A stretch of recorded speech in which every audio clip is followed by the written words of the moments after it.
Bon, comme tu as dit, moi j'ai pas de compétences particulières en biologie qui me permettent d'intervenir sur le fond technique. C'est pour ça que je préfère étudier la question de la querelle autour des OGM et notamment l'opposition aux OGM. Mon point de vue, quand même, je le précise, mon blog, il s'appelle La Faucille et le Labo. Ouais. Et j'ai un point de vue qui est un point de vue marxiste-communiste et un point de vue rationaliste en même temps.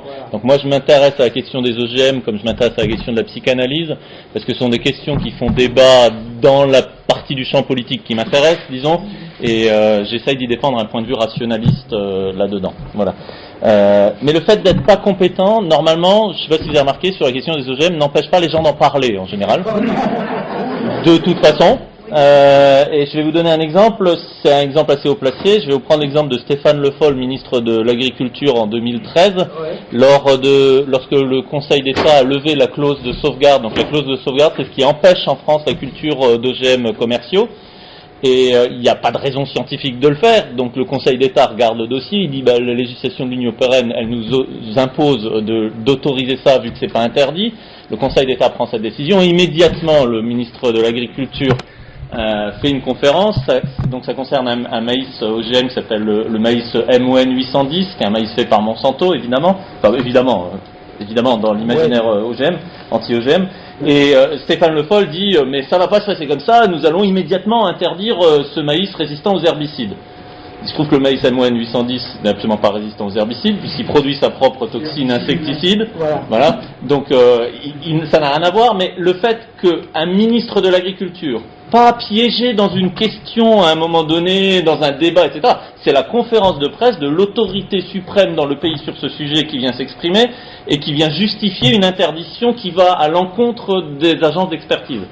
Le fait qu'ils ne connaissent même pas la caractéristique de l'OGM en question montre que ce qui est en jeu là-dedans, c'est pas les caractéristiques réelles des OGM, c'est le fait que les OGM sont des OGM, qui sont des organismes génétiquement modifiés, et c'est ça ce qui gêne dans ce débat. Et c'est ce que je vais essayer de vous montrer, pour vous montrer que l'opposition aux OGM est une pensée irrationnelle. J'essaie de le développer en plusieurs parties. Je vous ai mis et réactionnaire, c'est pas l'objet de la discussion ici, mais moi c'est ce qui m'intéresse à la base dans ma démarche, mais pour montrer que c'est réactionnaire, je vais montrer surtout que c'est irrationnel. Voilà.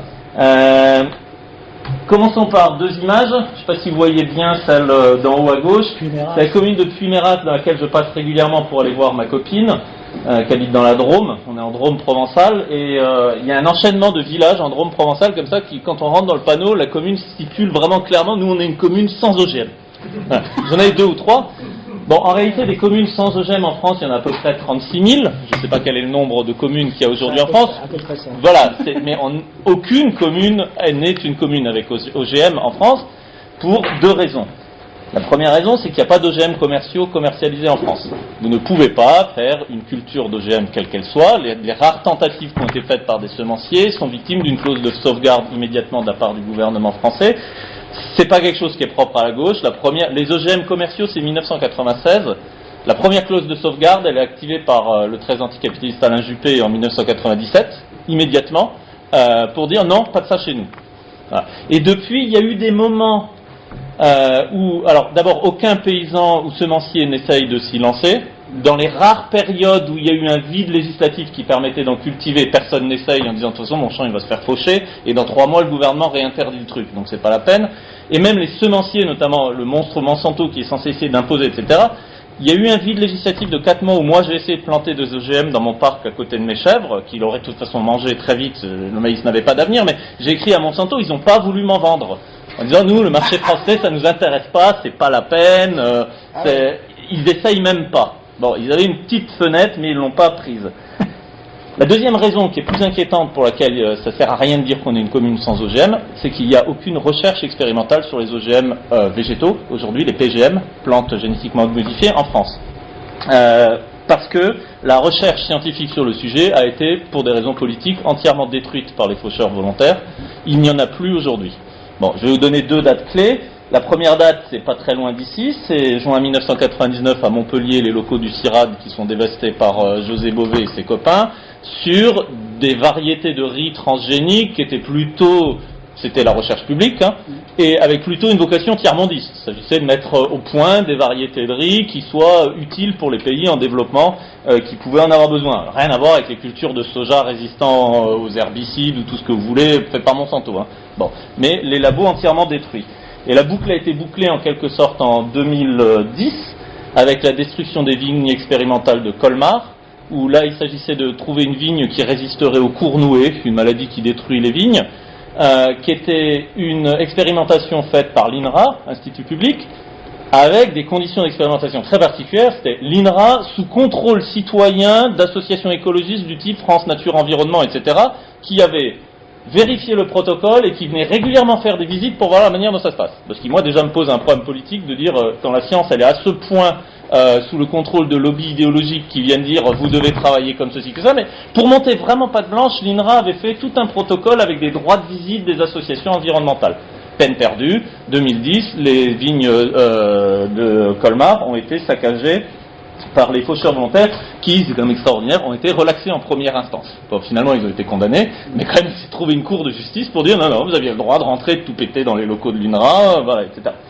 Et la dernière expérimentation, à ma connaissance, vas-y, ouais, c'est l'INRA a arrêté ses peupliers OGM qui étaient faits dans le Loiret, je crois, en 2013. Alors, aucun des deux n'était d'un très grand succès. Hein. Autant que je sache, les premiers résultats des vignes de transgéniques, c'est que ça marchait pas très bien, en fait. Mais on le saura pas parce qu'ils ont tout pété. Mais finalement, c'était pas très bien. Les peupliers, pareil, c'était pas extraordinaire, semble-t-il, les premiers résultats. Mais en tout cas, ce qui est sûr, c'est qu'on n'essaye même plus du fait de la pression politique en France. Donc, ce que je vais essayer de comprendre, c'est pourquoi on en est arrivé là. Comment on en est arrivé là? Qu'est-ce qui fait qu'il y a cette pression-là? Sur quoi reposent ces mécanismes de la peur des OGM en France qui fait qu'on est dans cette situation un peu désastreuse du point de vue de la recherche scientifique? Je vais essayer de vous le faire en 3 points et de vous décortiquer l'idéologie anti-OGM en 3 choses. La première, je vais essayer de me centrer sur... Alors je ne sais pas si... Ça se trouve, je vais dire que des choses que vous connaissez. Hein. Donc on verra, mais je vais essayer au moins de le réorganiser d'une manière qui n'a pas été faite avant. Ce sera déjà ça. La première partie, je vais essayer de vous montrer que c'est une pensée qui est éminemment contradictoire et que l'opposition aux OGM est bourrée de paradoxes dans l'argumentation qu'elle développe, et c'est ce que j'appelais la dialectique à ses limites. Il faudrait quand même voir à ne pas trop abuser sur les contradictions. La deuxième partie, je vais vous passer en revue quelques hoax, quelques fausses informations, quelques légendes urbaines ou rurales, en tout cas qui traînent autour des OGM, qui sont parmi les plus célèbres. Et la partie la plus audacieuse, ça va être la troisième. Je vais essayer de construire une espèce de cohérence de la pensée, d'essayer de restituer une cohérence en essayant de montrer qu'en fait c'est une pensée qui est fondamentalement irrationnelle, anti-scientifique, dans le regard qu'elle porte sur la nature et son fonctionnement. Voilà. Donc une première partie sur d'abord les contradictions. Commençons par une contradiction manifeste. Je ne sais pas si vous voyez bien mon image à droite. J'essaie de prendre plusieurs... Il y a un site qui s'appelle en anglais We Love GMOs and Vaccination, qui produit plein de dessins rigolos. C'est des scènes de films, mais globalement il y a un type qui dit à l'autre que les OGM sont stériles pour que les fermiers soient obligés de racheter des semences chaque année. Et l'autre en face lui répond, mais comment ça se fait que s'ils sont stériles, ils sont tellement fertiles qu'en même temps ils sont capables d'envahir les champs environnants. Bon, là il y a une contradiction fondamentale du discours anti-OGM. Dans leur monde imaginaire, les deux sont vrais en même temps, alors qu'ils ne peuvent pas être vrais en même temps. C'est-à-dire, parmi les deux principaux arguments de l'opposition aux OGM, c'est de dire c'est des plantes stériles, ce n'est pas vrai, mais c'est des plantes stériles, les paysans sont obligés de les racheter, en fait c'est un coup monté des multinationales semencières pour forcer les paysans à racheter. Et le deuxième, c'est de dire c'est un danger terrible les OGM, parce que si vous mettez un champ, on ne peut pas contrôler la dispersion du pollen, et donc vous allez avoir une invasion des champs environnements sur les mêmes espèces et même risque de transmission du trait génétique particulier, et on va avoir des plantes dans la nature qui résistent au Roundup. Comme on ne met pas trop de Roundup dans la nature, ça ne devrait pas poser de problème, mais bon, vous voyez le truc. Et avec même l'idée qu'en plus Monsanto fait payer les victimes de cette dispersion, puisque quand ils se retrouvent avec des OGM dans leur champ, bon, je reviendrai là-dessus dans les détails sur les hoax, mais pour l'instant ce que je veux noter c'est que ces deux arguments qui coexistent dans la pensée anti-OGM sont totalement contradictoires entre eux. Aucun des deux n'est vrai, mais ils pensent que les deux sont vrais, alors que les deux ne peuvent pas être vrais en même temps. Voilà. Je ne sais pas si je vais faire ça, je vais le laisser pour plus tard. J'ai 3 diapositives qui concernent les aspects plutôt économiques et sociaux. Je vous les fais plus tard si vous les voulez. Je vous dis juste de quoi ça parle. Ouais. Oui. Bon, alors je vous les fais. Si tu veux, mais on les veut. Bon, bah alors, je vais essayer de raccourcir quand même, parce que c'était pas le centre de mon truc. Souvent, le mouvement anti-OGM est classé comme étant un mouvement à gauche et anticapitaliste, ce qui n'est pas complètement vrai. L'extrême droite, le Front National, Philippe de Villiers sont des grands opposants aux OGM. Il y a eu une intervention remarquable de Marine Le Pen au conseil régional du Nord-Pas-de-Calais contre une betterave OGM dont elle n'avait absolument rien compris sur les caractéristiques de la betterave en question, mais c'est elle qui est montée au créneau, et le militant des Verts à côté était obligé de dire « Ah oui, je suis d'accord avec Marine ». Il était un peu gêné aux entournures, forcément. Voilà. En tout cas, je voulais essayer de vous montrer là-dessus que c'est pas cohérent sur le point de vue économique et social non plus. Première chose dont ils se revendiquent généralement, c'est de dire nous sommes les militants de la vérité face au lobby des multinationales qui imposent un point de vue. Et eux sont des chevaliers blancs qui sont prêts à prendre je sais pas quel risque, parce qu'à part passer à la télé et faire beaucoup d'audience, je vois pas trop quel risque ils ont à s'opposer aux OGM aujourd'hui. Mais voilà, par exemple, ce que je veux montrer, c'est qu'ils accusent en permanence les gens de conflit d'intérêts, en disant ceux qui vous disent que les OGM ne sont pas dangereux, en fait, c'est payé par Monsanto à chaque fois, d'une manière ou d'une autre. Ça peut prendre 15 étapes indirectes, mais ça a un rapport avec Monsanto Finance derrière. Nous, on est des scientifiques indépendants. Bon, alors là, je vous ai pris deux exemples, un très bel exemple d'indépendance avec Carrefour, une enseigne de grande distribution française assez connue, qui a fait sa campagne en bas sur nourrir sans OGM. La campagne est sortie au moment où Seralini a publié son étude en 2012 qui était censée montrer que les rats avaient des tumeurs extraordinaires quand ils mangeaient des OGM. Carrefour est un des co-financeurs de cette étude. Pas directement. Carrefour est un financeur historique du CRIGEN, qui est le centre de recherche d'opposition aux OGM. C'est Auchan qui a directement financé l'étude, je crois, à hauteur de presque un tiers des 3,2 millions, quelque chose comme ça. Mais Carrefour est un financeur historique du CRIGEN et s'en revendique. La stratégie commerciale de Carrefour étant de dire, nous on se met sur ce créneau-là et nous on va vendre des produits explicitement sans OGM et montrer, comme c'est pas très populaire les OGM, on va montrer qu'on peut en vendre. Pour info quand même sur les chiffres d'affaires, le chiffre d'affaires de Carrefour et Auchan c'est respectivement 84 milliards d'euros et 95 milliards d'euros, c'est le deuxième rang mondial pour Auchan derrière Walmart. Le chiffre d'affaires de Monsanto il est de 4,5 fois moins que Auchan ou Carrefour. Voilà, en termes de puissance financière, la grande distribution, qui par ailleurs enchaîne les paysans en aval infiniment plus que les semenciers ne sont capables de faire en amont. C'est-à-dire ce qui enchaîne les paysans, c'est les prix d'achat de la grande distribution, mais ça ne gêne pas le mouvement anti-OGM d'être financé par Carrefour. Dans le même ordre d'idées, c'est celui qui dit qu'il est, ou fait ce que je dis, fait pas ce que je fais. Ça, c'est un extrait du site du CRIGEN, justement, le centre de recherche anti-OGM, globalement, de Seralini. Et on apprend que le brillant professeur Seralini a expertisé des produits extraits de plantes biologiques. Alors, ce qui m'aide pas, c'est que c'est des produits extraits de plantes biologiques à haute dilution, c'est de l'homéopathie, en fait, qui ont été mis au point par la société Seven Pharma. Ce qu'on vous dit pas, c'est que Seven Pharma, elle est liée à une secte de guérisseurs catholiques qui s'appelle IVI, mais peu importe, à la limite. Et qui est lié au CRIGEN, quelque part. Voilà, c'est ça. Et donc, en fait, Seralini a expertisé des produits au service de Seven Pharma. Il a publié 2 articles scientifiques qui ont en dessous, qui ont conclu à l'efficacité de ces produits détoxifiants, je vous rassure. La conclusion était positive. Et il a montré que oui, c'était très efficace. Il se trouve qu'au moment où il faisait ça, Seralini était embauché par Seven Pharma pour faire des formations de leur personnel de représentants médicaux. Et par ailleurs, dans l'équipe qui a publié l'article, il y avait des employés directs du laboratoire Seven Pharma, dont quelqu'un, je ne suis plus sûr, là je dis peut-être une bêtise, comme ça enregistré, quelqu'un qui est du genre responsable de la communication, enfin quelqu'un qui est haut placé dans la boîte à un moment donné. Ça ne les a pas empêchés de signer en fin de l'étude, nous déclarons n'avoir aucun conflit d'intérêt, blablabla, blablabla.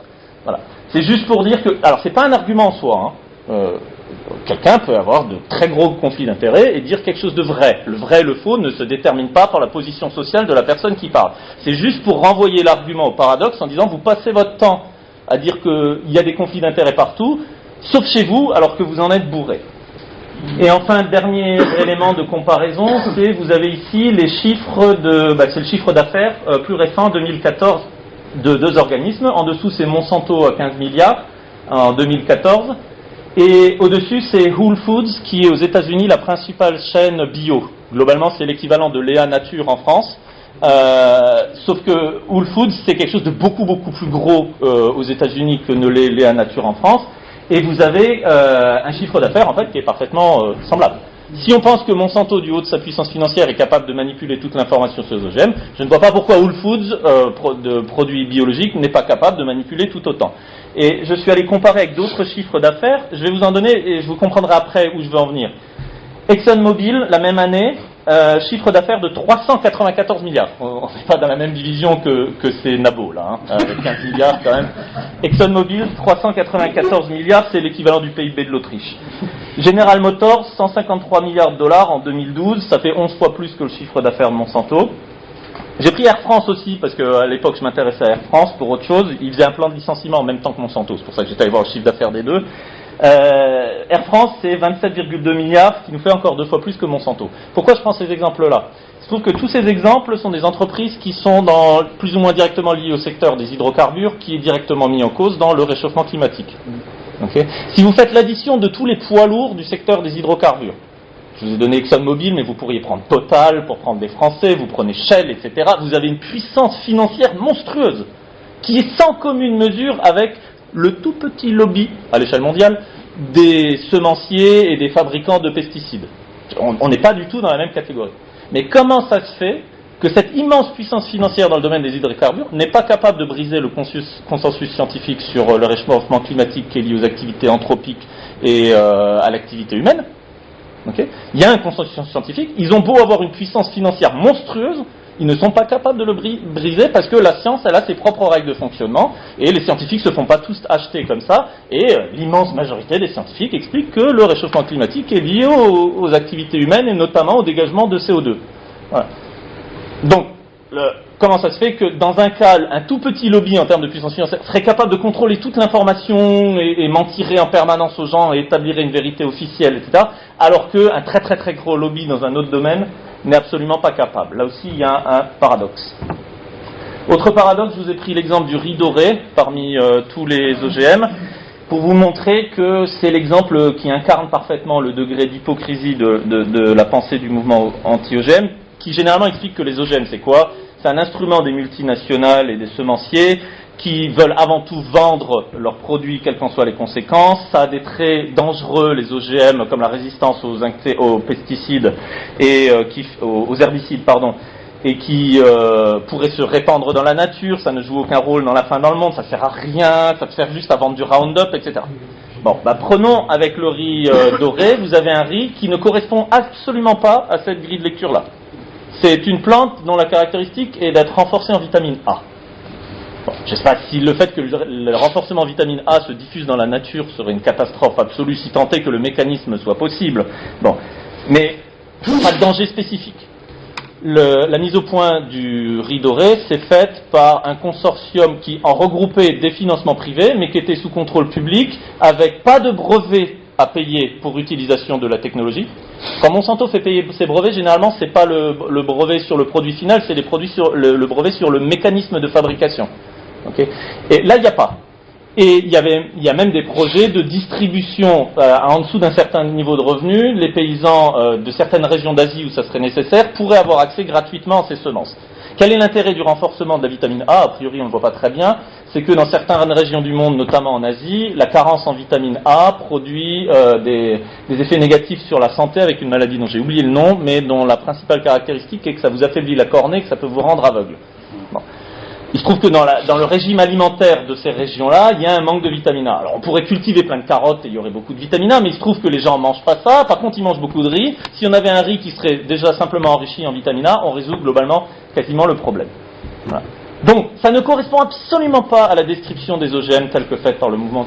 Tous les critères pour lesquels il s'y oppose, le riz doré ne correspond pas du tout à ces critères. Ça n'a pas empêché en 2013 la destruction des parcelles expérimentales aux Philippines, par des gens que Greenpeace présente comme étant des paysans, des braves paysans du coin qui seraient révoltés évidemment par ça. C'est des bus entiers de militants que Greenpeace a fait venir des villes autour qui sont allés péter ces expérimentations. Voilà. Donc on voit avec cet exemple-là que les arguments techniques de détail, mais ça va pas, ça va pas, sont des arguments qui sont toujours des prétextes et que la réalité c'est qu'on ne veut pas d'aucun OGM alimentaire, quel qu'il soit.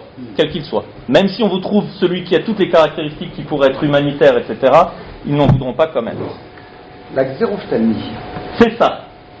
Merci. Le syndrome de l'œil sec. C'est ça. C'est le nom de L'œil sec. Profite pour boire. Zéros, ophtalmos. Et la vitamine A, c'est par petit beriberi, ce genre de choses. Non, c'est B. C'est B. Non, la vitamine A, c'est impliqué dans la vision. PP, le pédale. Alors, autre exemple de contradiction dans le discours des OGM, un des arguments majeurs est de dire on n'a pas assez de recul sur cette technologie, on ne peut pas l'utiliser. Alors, j'y reviendrai sur la réalité du recul qu'on a, mais en plein champ, sur des millions d'hectares. Mais un des arguments, c'est de dire on n'a pas assez de recul, c'est souvent utilisé en France, on peut pas, c'est trop dangereux, il faudrait en savoir plus. Je suis pas contre par principe, ça c'est pour les gens qui essayent de ne pas avoir l'air trop réactionnaire et obscurantiste quand même. Je suis pas contre par principe, mais il faudrait d'abord en savoir plus, faire plus d'expérimentation, etc. C'est l'affiche des Verts européens que vous voyez au-dessus qui dit qui connaît vraiment les conséquences des OGM. On ne sait pas, on ne peut pas en cultiver, on ne peut pas en manger, on ne connaît pas assez les conséquences. La contradiction, c'est que je n'ai vu personne dans le mouvement anti-OGM s'opposer à la destruction des vignes de Colmar. C'est une photo en bas à droite des vignes après le passage des faucheurs, qui étaient en lutte, comme le dit très clairement un panneau, contre le scientisme.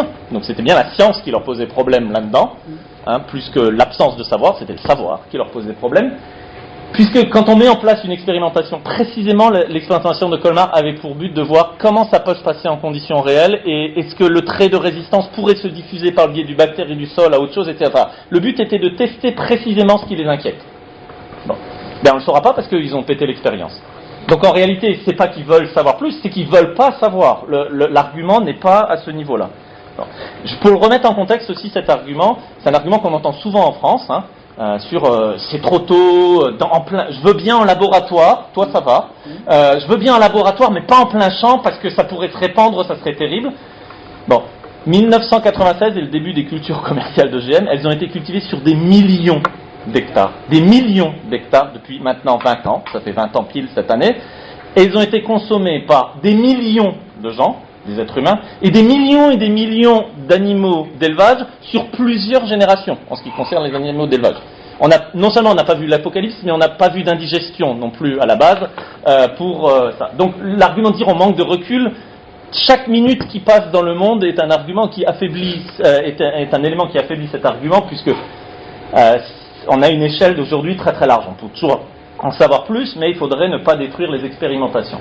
Et enfin, j'en viens à l'actualité pour finir la première partie, c'est pas l'actualité récente. Le problème en France aujourd'hui, c'est que les faucheurs d'OGM s'ennuient. Puisqu'il n'y a plus d'OGM, au sens de technique issue de la transgénèse. Ici, j'ai défini OGM comme étant la transgénèse, c'est-à-dire je prends un gène quelque part et je l'insère dans le génome d'une espèce pour faire apparaître dans cette espèce le trait lié au gène qui m'intéresse. Okay.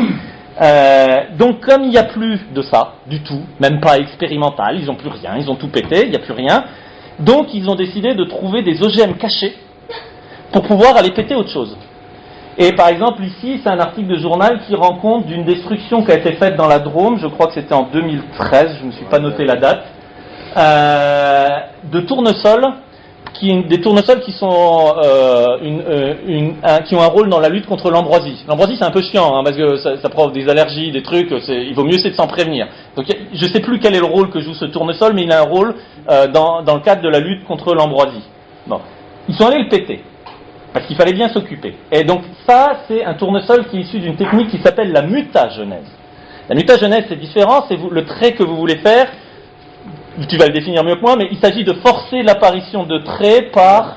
Il s'agit en fait de provoquer une mutation, c'est-à-dire provoquer une protéine légèrement différente qui va avoir de nouvelles propriétés, et ça se fait très bien maintenant. Voilà, alors c'est de nouveaux OGM cachés, voilà, ouais. Ça fait 50 ans que cette technique est utilisée, et là où les faucheurs risquent d'avoir un problème, et c'est pour ça qu'ils risquent de s'ennuyer vraiment, c'est que la principale variété de blé utilisée en agriculture biologique, qui est le blé Renan, a été mise au point par cette technique-là. Donc s'ils vont au bout de leur logique, ils vont être obligés de faucher peut-être pas l'immense majorité, mais la majorité des blés. Des cultures, parce qu'il y a toujours des mutations qui s'accumulent. Voilà, donc là j'essaie de vous montrer les principales contradictions et paradoxes du discours anti-OGM qui fait qu'il se fait un discours cohérent et que en réalité la cohérence il va falloir aller la chercher ailleurs, c'est ce que j'essaie de faire dans ma troisième partie. Dans deuxième partie maintenant, je vais essayer de vous passer en revue les principaux hoax, au sens de légendes urbaines qui se répandent à toute vitesse sur Internet, des fausses informations qui sont extrêmement présentes dans la tête des gens, même si elles ne reposent pas sur des faits confirmés, et même si elles reposent sur des non-faits qui ont été infirmés, si on veut, depuis. Mais la légende reste. Alors commençons par le commencement. À gauche, je vous ai mis la couverture de Libération de novembre 1996 lors de l'arrivée du première cargaison de soja OGM en provenance des États-Unis. Et Greenpeace avait fait une action de blocage dans le port pour empêcher le déchargement de ce soja. Et cette action avait été, comme souvent les actions de Greenpeace, fort bien relayée par la presse, et notamment par Libération, qui titrait « Alerte au soja fou ». Je rappelle que c'est un soja qui résiste à un herbicide, dont on est absolument sûr que par toute une série de tests, on n'a jamais constaté qu'il n'y avait aucun danger, etc. Des gens ont mangé ce soja, ou des animaux ont mangé sans jamais être malades depuis cette époque-là.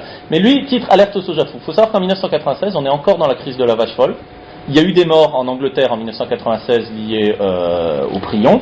Et donc l'idée, c'est très bien ce qu'ils font quand ils font cette couverture. Le message aux consommateurs, c'est « Attention, si vous mangez ça, vous allez mourir ». Et cette image, elle est restée depuis. C'est le cadre dans lequel on discute de la question des OGM, c'est « Attention, c'est de la nourriture dangereuse ».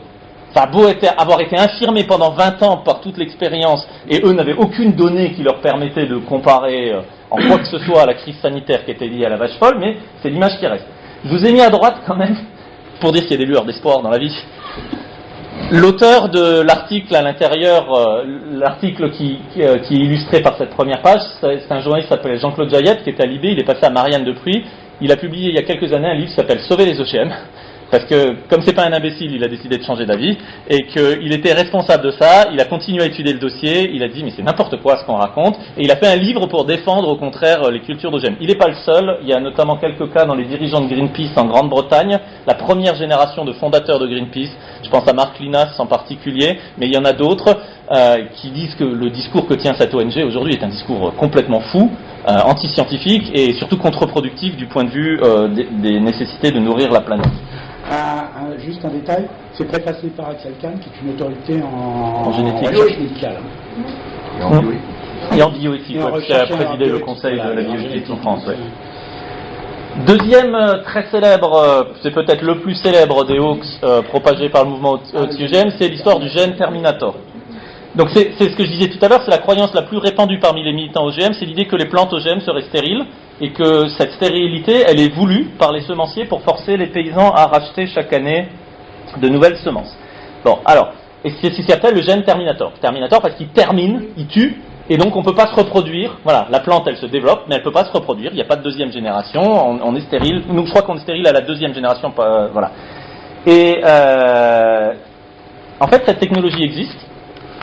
Et elle date de la fin des années 90. Je crois que le brevet a été déposé en 98. Je ne suis pas sûr de ma date, mais je crois que le brevet a été déposé en 98. C'était un brevet public au départ, aux États-Unis, qui était le ministère de l'Agriculture lié à l'équivalent de l'INRA aux États-Unis. Je crois que Monsanto a racheté le brevet à un moment donné, mais en disant que la technologie existe.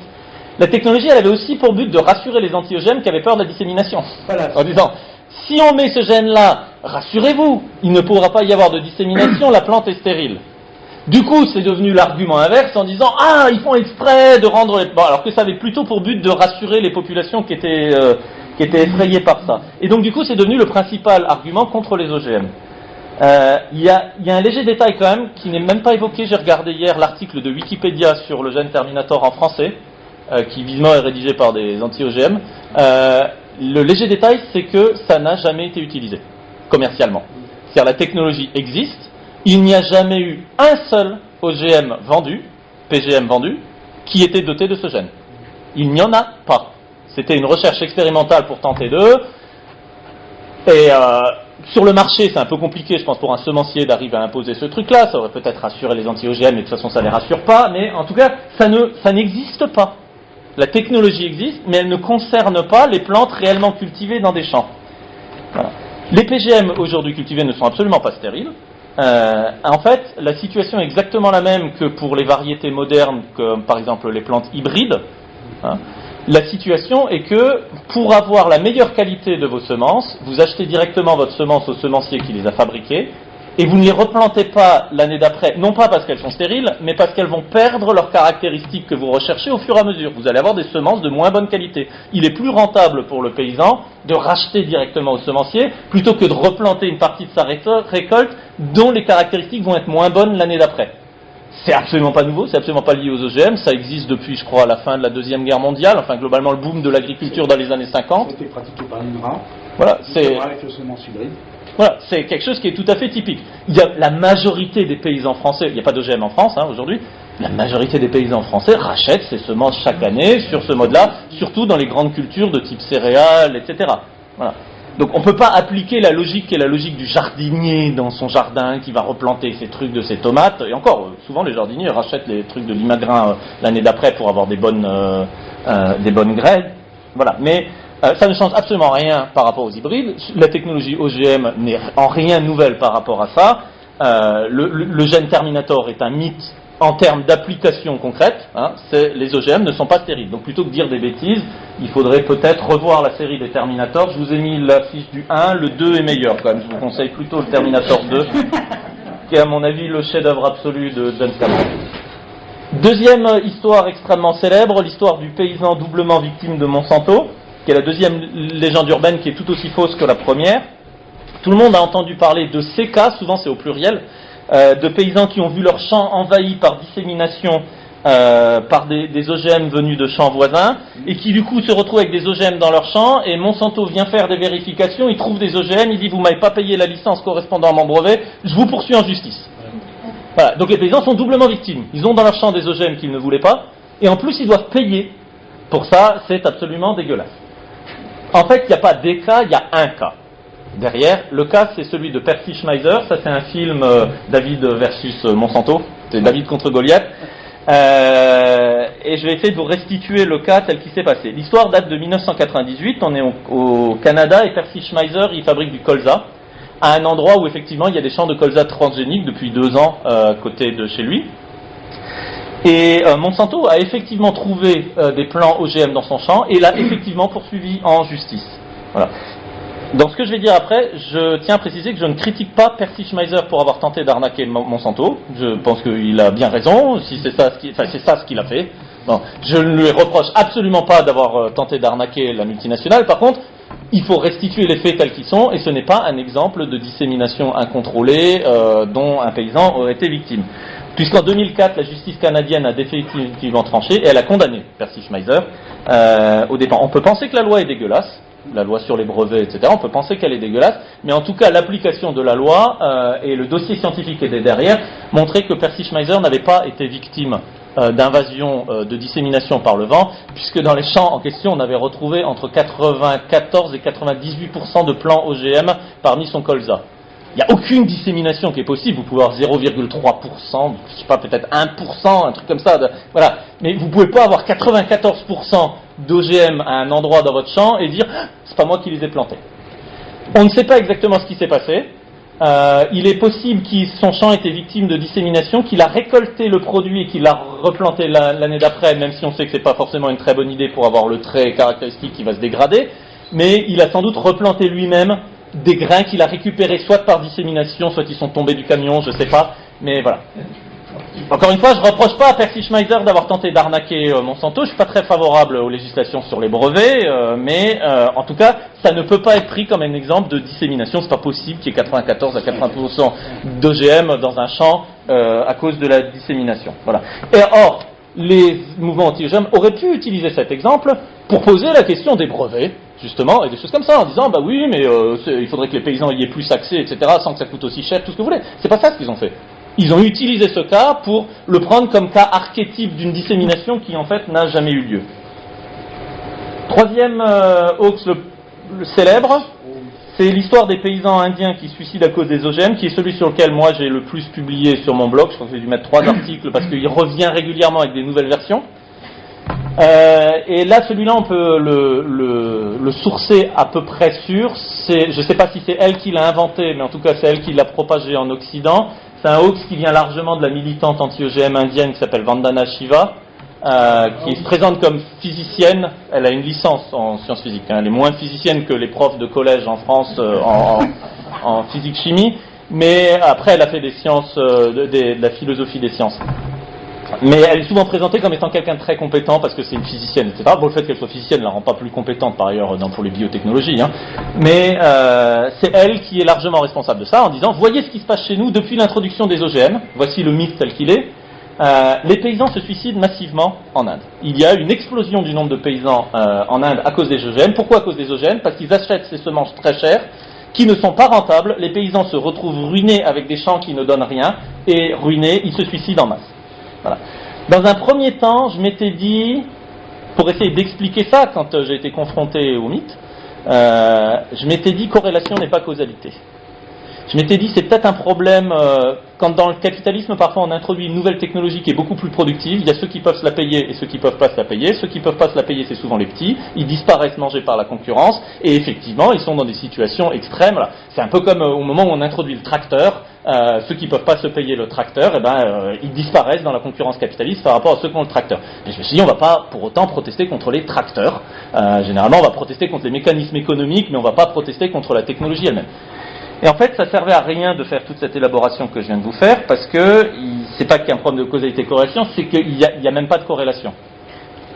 C'est sûr qu'il n'y a aucune causalité entre l'introduction des OGM en Inde et les suicides de paysans, parce qu'il n'y a même pas de corrélation, ce qui est comme le minimum en général quand on veut établir un lien de cause à effet entre deux choses. Il n'y a pas corrélation ni dans le temps, ni dans l'espace. Ni dans l'espace, ça veut dire, vous regardez la carte des États de l'Inde, tous les États de l'Inde n'ont pas adopté des OGM. On parle plutôt du coton OGM, ici dans ce cas-là. Le nombre de suicides par État n'a rien à voir selon que vous ayez des OGM ou pas des OGM. Il n'y a aucune corrélation. C'est pas parce que vous êtes dans un État où on fait des OGM que les paysans indiens se suicident plus que dans un État où on n'en fait pas. Voilà. Il n'y a aucune corrélation géographique. Mais ce qui est fort, c'est qu'il n'y a pas de corrélation dans le temps non plus. Alors ça, c'est le graphique que je vous ai mis au tableau. Vous voyez la courbe des suicides before BT, c'est avant l'introduction du coton doté du trait BT qui est un insecticide. Voilà. La plante fabrique elle-même sa propre toxine insecticide. C'est ça. Voilà. Et qui est par ailleurs une protéine qu'on utilise par épandage en agriculture bio. Ici, le principe c'est de faire en sorte que la plante la fabrique elle-même. Et donc vous voyez l'évolution de la courbe, elle a des gros carrés à l'époque où vous avez le nombre de suicides de paysans indiens avant l'introduction, puis ça passe à des petits carrés sur la même courbe après l'introduction qui date de 2002-2003, le début des cultures OGM en Inde. Et vous voyez sur ce graphique, mais on le constate sur des chiffres sur le plus long terme, il n'y a absolument aucune hausse de la courbe. Une fois que vous passez en 2003-2004, le nombre de suicides de paysans indiens reste stable dans le temps. Il n'y a pas de corrélation. Dans l'espace, il n'y a pas de corrélation dans le temps. Et je me suis amusé à aller plus loin, et c'est là que c'est très fort, c'est que je me suis dit, tiens, je vais prendre des points de comparaison pour voir. Regardons les chiffres. Alors, les chiffres sont les suivants. Si je vous dis 30% des suicides en Inde sont le fait de paysans, vous allez me dire, ah oui, il y a un problème massif de suicides de paysans en Inde. 30% des suicides sont le fait de paysans. C'est massif. Les paysans sont 30% de la population. Les paysans sont 49% de la population en Inde. Ok, donc ça c'est le premier calcul que j'ai fait. Je me suis dit, je vais aller comparer à quelle est la réalité des paysans en Inde. Les paysans en Inde, on est dans un pays qui reste encore largement sous-développé malgré le fait que c'est un pays émergent, et la moitié des habitants sont paysans. Autrement dit, si 49% des gens sont paysans en Inde et que 30% des suicides sont faits paysans, les paysans se suicident moins que la population indienne en général. Alors pour le confirmer, je suis allé voir les chiffres de suicides pour 100 000 habitants. Et alors, les chiffres de suicide pour 100 000 habitants par catégorie socio-professionnelle en Inde, c'est le suivant. C'est de 8,9 pour 100 000 habitants chez les paysans, 16,9 chez les femmes au foyer, 21,4 chez les travailleurs indépendants. S'il y a un problème économique et social aujourd'hui, c'est le problème des travailleurs indépendants soumis à la pression des grosses entreprises capitalistes en Inde et qui, eux, se suicident sans doute pour des causes économiques et sociales, beaucoup plus que les paysans qui ont fait plutôt bénéficier, c'est pas très net les bénéfices, mais qui ont plutôt bénéficié de l'introduction des OGM. Donc les paysans indiens se suicident moins que le reste de la population. Et c'est là que c'est encore plus drôle, je me suis dit, quels sont les chiffres pour la France ? Et alors, voici les chiffres pour la France. Donc je vous rappelle, 8,9 pour 100 000 suicides chez les paysans indiens. En France, pour la population globale, on est à 18 pour 100 000, soit exactement le double des paysans indiens. en sachant qu'on est à 12 pour 100 000 sur l'ensemble de l'Europe, donc les paysans indiens se suicident toujours moins que les Européens en général, et c'est là que c'est bien, c'est que les agriculteurs français, on sait qu'il y a un taux de suicide fort chez les agriculteurs français, c'est 36 pour 1000. Autrement dit, les agriculteurs français se suicident 4 fois plus que les paysans indiens.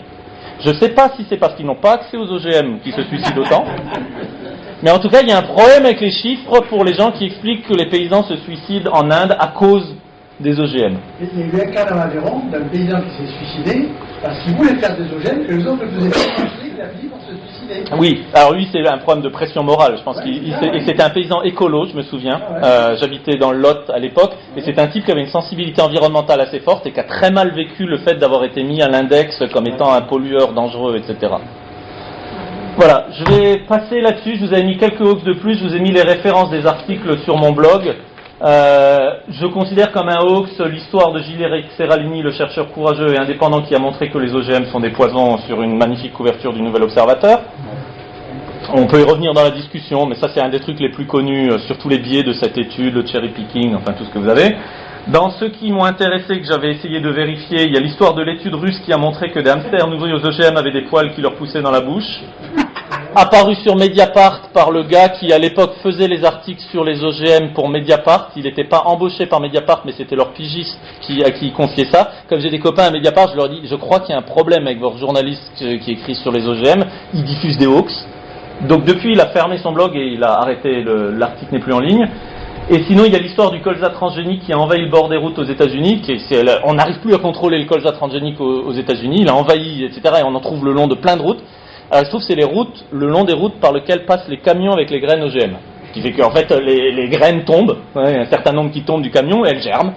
Ce qui est absolument scandaleux. Et comme il y a un petit risque parce que le colza, il y a un cousin sauvage aux États-Unis. C'est-à-dire, on voudrait garder le colza sauvage tel qu'il est. Bon. Mais le fait est que le colza transgénique résiste au Roundup. Donc, à moins qu'il pleuve du Roundup sur le bord des routes aux États-Unis, le colza OGM n'a aucun avantage sélectif par rapport au colza naturel. Il est même moins résistant dans la nature. Il est fait pour être dans un champ et il n'y a aucune raison qu'il se répande. Hein. Donc l'invasion, c'est simplement des graines qui sont tombées et qui ont germé. Hein. Et allez, je vous donne une toute dernière pour la route. Je vous laisse la lire. Ah oui, j'avais vu ça. J'avais aperçu ça. Alors elle n'a jamais été publiée et c'est la même que celle des hamsters qui ont les poils. Elle a été réinterprétée parce que peut-être les poils dans la bouche des hamsters, qui en fait venaient d'une autre étude et qui concerne un phénomène qui existe dans la nature. Il est possible que parfois des poils poussent dans la bouche, voilà. Et donc les mecs ils avaient piqué une photo de là et ils l'avaient mis dans le truc. Mais l'étude en question n'a jamais été publiée. Mais par contre, le type fait souvent ce que font les scientifiques anti-OGM, c'est-à-dire qu'ils ont fait une grosse conférence de presse pour annoncer leurs résultats avant même qu'il y ait une publication scientifique. Ici, la publication n'a jamais eu lieu, contrairement à chez Serralini, mais la publication n'a jamais eu lieu, mais par contre, elle a fait le buzz par le biais de la conférence de presse, et donc ça c'est un peu une surinterprétation quand même de l'étude de dire que l'humanité va disparaître au bout de 3 générations si on mange des OGM. Voilà. Troisième partie, je vais essayer de synthétiser tout ça et d'essayer d'analyser les mécanismes sous-jacents à cette production de paradoxes et cette production de fausses informations. Qu'est-ce qui les fait croire à ça?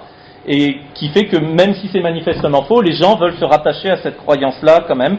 Et donc je vais essayer de caractériser l'idéologie anti-OGM pour lui restituer comme une cohérence. Parce que pour l'instant j'essaie de vous montrer que c'était totalement incohérent et que c'était un peu n'importe quoi, mais je voudrais quand même essayer de dire il doit bien y avoir une cohérence derrière tout ça.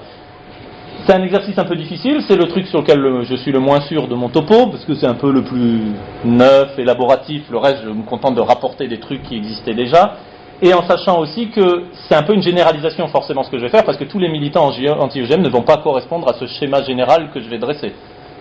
Je vais en citer, vous avez parmi les militants anti-OGM, vous avez de brillants scientifiques évolutionnistes, comme Pierre-André Gouillon.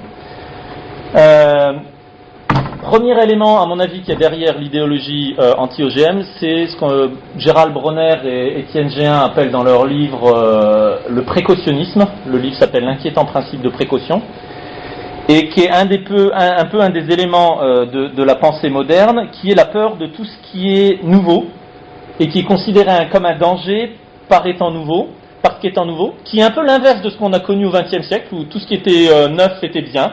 Tout ce qui était scientifique et chimique était bien, et on trouve des pubs pour soignez-vous avec la radioactivité, tout ça, de 1920. Bon, c'est une autre époque, hein. Aujourd'hui on fonctionne au sens inverse. Et c'est une pensée qui substitue à ce qu'il faut faire par rapport au risque, c'est-à-dire une balance entre les bénéfices et les risques. À chaque nouvelle introduction de quelque chose, on essaie de voir la balance. Est-ce qu'il y a plus de risques qu'on peut estimer ou est-ce qu'il y a plus de bénéfices qu'on peut estimer? C'est une substitution par le biais de l'inscription du principe de précaution dans la Constitution qui consiste à dire, tant qu'on n'a pas la preuve que ce n'est pas dangereux, ne le faisons pas. C'est-à-dire, je laisse de côté la question du bénéfice et je ne me focalise que sur les risques en demandant une preuve dont je vais essayer de montrer qu'elle est impossible.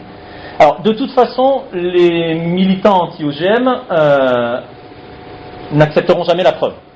Bon. Ici, je vous ai pris sur un site, bon, je ne suis pas beaucoup fatigué, hein, j'ai pris un peu le blog de la santé naturelle, je crois, ou quelque chose comme ça, le blog d'information alternative et de santé naturelle, bon, rien que le nom, mais voilà. Mais on nous dit, aucune étude n'a jamais prouvé l'innocuité des OGM. Alors, d'abord, je pense que s'il était possible de prouver l'innocuité, ils ne sont pas dans ce schéma de raisonnement-là, ils n'accepteront jamais la preuve, même si elle était là. Mais cette exigence de preuve au préalable, preuve de l'innocuité, elle pose deux problèmes. D'abord, elle ne raisonne pas selon la balance bénéfice-risque, elle ne s'intéresse qu'au risque. C'est un problème sur la question des OGM, parce qu'on va avoir un problème pour nourrir 9 milliards d'habitants à la fin du siècle sans épuiser les sols et sans couper toutes les forêts. Maintenant, l'agriculture biologique sur les céréales, c'est 40% de rendement en moins. Si on décide de faire ça partout pour nourrir la population, il va falloir raser à peu près toutes les forêts pour avoir assez de nourriture pour tout le monde. C'est un problème de se priver a priori d'une technologie dont je ne pense absolument pas qu'elle va résoudre la question de la faim dans le monde en elle-même. Je pense que même Monsanto ne dit pas ça. J'ai essayé de voir sur leur site. C'est souvent ce qu'on leur fait dire. Ils disent même pas ça. Simplement, c'est une technologie qui pourrait aider à résoudre ce problème. Donc le fait d'être aveugle aux bénéfices pour ne se concentrer que sur les risques, c'est un inquiétant principe de précaution, dans le sens où ce genre de pensée conservatrice pose chaque fois le risque de faire, mais ne réfléchit pas au risque de ne pas faire. Bon, moi je suis politiquement révolutionnaire, moi je suis contre les pensées conservatrices qui disent « Attention, c'est trop risqué de faire, restons dans l'état tel qu'il est ». Au contraire, il faut prendre le risque de faire parce que c'est un risque de ne pas faire et de conserver l'existant quand on sait qu'il nous mène dans le mur. C'est un peu la problématique qu'on a sur l'alimentation sur la planète. Mais plus fondamentalement, il y a un deuxième problème avec cette demande de preuve d'innocuité, c'est qu'en logique ou en zététique, selon les principes de la zététique, cette demande n'est pas recevable. Parce que prouver une innocuité, c'est demander de prouver une absence. Voilà. Vous demandez l'absence de danger. Or, vous ne pouvez pas prouver une absence, ça n'existe pas. Vous ne pouvez pas prouver que le Père Noël n'existe pas, vous ne pouvez pas prouver que Dieu n'existe pas. La seule chose qu'on peut prouver, c'est que quelque chose existe. Donc il faut discuter de qu'est-ce qu'on a à notre disposition qui montrerait que les OGM sont dangereux. Est-ce qu'il y a une existence de preuve du danger? Et on n'en a pas. Et en plus, une inversion de la charge de la preuve. Voilà, c'était ma phrase d'après, c'est-à-dire la charge de la preuve, elle appartient à ceux qui disent qu'il y a un danger. Voilà. Alors Seralini a relevé le défi avec le succès foncé, mais au moins il a essayé de faire des études pour montrer que c'était dangereux. Alors il a bien mis un protocole en place pour pouvoir trouver des données qui l'arrangeaient, mais ça n'a convaincu absolument personne parmi l'ensemble des agences d'expertise de la planète. Donc d'abord le précautionnisme, cette pensée qui dit ce qui est nouveau et notamment ce qui est issu des technologies est dangereux et il vaut mieux ne pas prendre les risques. Deuxième élément sous-jacent qui donne un peu sa cohérence à la pensée anti-OGM, c'est ce que j'appelle la mode du naturalisme, qui est un mot que j'ai fabriqué pour répondre à un problème qui était... il y a d'autres mots qui concernent la nature avec un isme à la fin et qui ne veulent pas dire la même chose. Voilà, j'allais dire...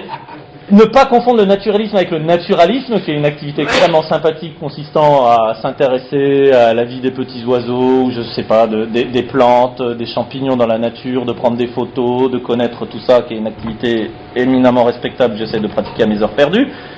Ce qui n'est pas le cas de le deuxième mot avec naturalisme, qui est le naturisme, qui concerne également autre chose. Donc j'ai décidé de fabriquer le mot naturalisme pour définir la pensée politique qui consiste à penser que c'est mieux parce que c'est naturel. Qui est une pensée de plus en plus répandue. Alors moi je suis prof, milieu de classe moyenne intellectuelle, et je peux vous dire que c'est la pensée archi-dominante dans mon milieu, qui est tout le monde pense que c'est mieux quand c'est naturel que quand c'est chimique, artificiel ou tout adjectif qui peut être opposé à naturel. Généralement je demande de faire un test aux gens qui disent ça en disant je te propose de te faire une omelette aux amanites phalloïdes entièrement naturelle et moi je vais me gaver de bonbons Haribo, tout ce qu'il y a de plus chimique, et on voit qui est encore là pour en parler 3 jours après du bilan de l'expérience. Et qu'est-ce qui était mieux, le naturel ou le chimique dans le cas précis? Bon. Mais cette forme de pensée-là, moi je la caractérise comme étant une forme de pensée religieuse dans laquelle la nature a remplacé Dieu comme étant la chose bonne qui est là, pour nous, et à laquelle il ne faut pas toucher, et ça serait péché d'y toucher, parce que c'est un peu comme la pomme, l'OGM, c'est un peu la pomme de la connaissance que l'on ose croquer, et qui est extrêmement dangereuse, et c'est tous les mythes du type Prométhée, etc., tous les mythes de l'Antiquité qui mettent en garde l'humanité contre le fait de se prendre pour Dieu et de toucher à l'ordre naturel des choses, et il faut que l'humanité reste bien à sa place. Voilà. C'est une pensée qui est anti-scientifique dans ce sens-là, elle est contre le développement de la science et de la connaissance. Sur la question de l'artificiel, je voulais quand même rappeler avec notamment l'illustration en bas à droite, qui est un guide visuel pour permettre d'identifier un maïs génétiquement modifié. Vous avez le maïs non génétiquement modifié à gauche et le maïs génétiquement modifié à droite. En fait, le non génétiquement modifié, c'est tous les maïs qu'on connaît ressemblent à celui de droite. Celui qui est à gauche, c'est le maïs sauvage. Voilà, le maïs originel. Avant la sélection variétale faite pendant des millénaires par l'humanité, ça ressemble à ça, un maïs. Toute notre nourriture est complètement artificielle. Toute notre nourriture est issue d'un programme de sélection de fruits, de légumes, y compris les bio. En plus, le blé Renan, c'est carrément par mutagenèse, on y va franco. Si on devait se nourrir avec les ancêtres naturels comme à gauche, on aurait très très faim à 9 milliards d'habitants sur la planète. Les OGM ne sont qu'une nouvelle technique à la suite de plein d'autres techniques de sélection variétale. La transgénèse étant peut-être une technique un peu plus précise et surtout qui bouleverse moins le génome que de faire se croiser des choses. C'est beaucoup plus soft, quelque part. Alors que c'est celle qui fait le plus peur, mais elle est beaucoup plus soft en termes de modification du génome. Et enfin, la dernière chose que je voulais dire, c'est qu'il n'y a de toute façon pas d'agriculture naturelle, parce que l'agriculture, c'est pas naturel. Voilà. Les êtres humains, naturellement, ils sont chasseurs-cueilleurs, et l'agriculture, c'est une activité culturelle, inventée par l'humanité pour ses propres besoins, et qui consiste à modifier l'environnement dans lequel on se trouve pour nos propres besoins. L'OGM n'est jamais qu'une illustration de quelque chose que l'humanité fait depuis le néolithique. Voilà. Troisième aspect de la pensée anti-OGM, c'est celle dont je suis le moins sûr, mais je tente quand même, vous me direz. Je pense qu'il y a une vision fixiste de la nature qui se trouve là derrière. C'est pas le cas de tout le monde, mais je pense qu'il y a de ça. Je vais essayer d'expliquer. Vous voyez une illustration qui vient d'un site anti-OGM qui vous montre une banane poisson. Là, les scientifiques ont commis le sacrilège de franchir la fameuse barrière des espèces. Généralement, on dit ça en disant, mais quand on fait des OGM, on fait pas autre chose que ce que la nature fait elle-même, etc. Et on dit, oui, mais la nature ne franchit pas la barrière des espèces. Et l'idée de barrière des espèces, c'est une idée fixiste. C'est pas du tout une idée évolutionniste. Et la simple phrase qui consiste à dire, je prends un gène de... Les scientifiques, méchants scientifiques, prennent un gène de poisson pour le mettre dans une fraise. Cette phrase n'a aucun sens. Il n'y a pas de gène de poisson, il y a des gènes qui sont présents chez le poisson, mais c'est pas des gènes de poisson. C'est pas un gène par essence étant celui de quelque chose qui par essence et pour toute éternité est défini comme étant un poisson. La nature, c'est un continuum. Les gènes existent et il y a un bricolage qui est lié à la sélection naturelle qui fait que l'assemblage des gènes se produit comme ça par sélection naturelle, mais je ne vois pas au nom de quoi les hommes n'auraient pas le droit de continuer ce bricolage-là à partir de la connaissance approfondie qu'ils ont des mécanismes de la nature. Donc c'est pour ça que je pense qu'il y a quelque chose qui est lié au fixisme, à l'idée d'une création avec des espèces telles qu'elles sont qu'il ne faut pas y toucher. Je vais essayer de donner des preuves de ça, des preuves biographiques.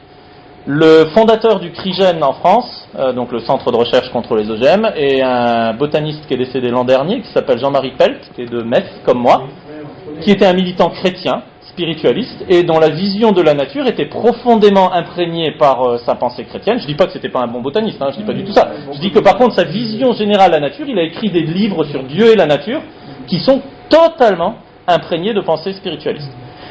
Alors, je dis ça, mais j'ai des contre-exemples à proposer aussi. Je pense qu'on ne peut pas charger Pierre-Henri Gouillon, qui est membre du... J'ai du mal à le dire tellement c'est horrible. Pierre-Henri Gouillon, qui est membre du conseil scientifique du CRIGEN, présidé par un homéopathe, Joël Spirou de Vendemois. C'est un homéopathe qui est président du conseil scientifique du CRIGEN, qui, quand ils disent des choses, nous on fait des études...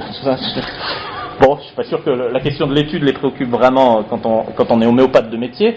Mais Pierre-Henri Gouillon, qui est un scientifique brillant du Muséum d'histoire naturelle, qui est un spécialiste de la question de la sexualité dans l'évolution. Quand il en parle, il dit des choses remarquables, c'est passionnant à écouter. C'est un militant anti-OGM, pour des raisons totalement politiques. Je pense que lui, le fixisme dans la nature, c'est pas son truc quand même. Je pense qu'il échappe complètement à ça et c'est au contraire un brillant évolutionniste. Donc ce que je dis ne correspond pas à tout le monde. Je pense que pour Jean-Marie Pelt, je pense que pour plein de gens qui ont une espèce de conscience spirituelle vague de la nature, il y a ça qui est derrière. Voilà. Et je voulais finir simplement par cette histoire de label. Vous savez qu'il y a une demande aujourd'hui pour avoir des labels. Les gens qui ne veulent pas manger d'OGM disent on devrait avoir le droit de savoir qu'il n'y a pas d'OGM. D'abord, il existe un label qui leur garantit ça, c'est le label bio, puisque les OGM sont interdits, enfin, sauf la mutagenèse. Mais les OGM issus de la transgénèse sont interdits en bio. Mais cette image, je la trouve jolie parce que moi, j'ai le problème à ma cantine. Chaque conseil d'administration, on a un bilan qui est fait par l'intendant qui nous dit nous sommes très fiers de proposer une nourriture 100% OGM, sans OGM.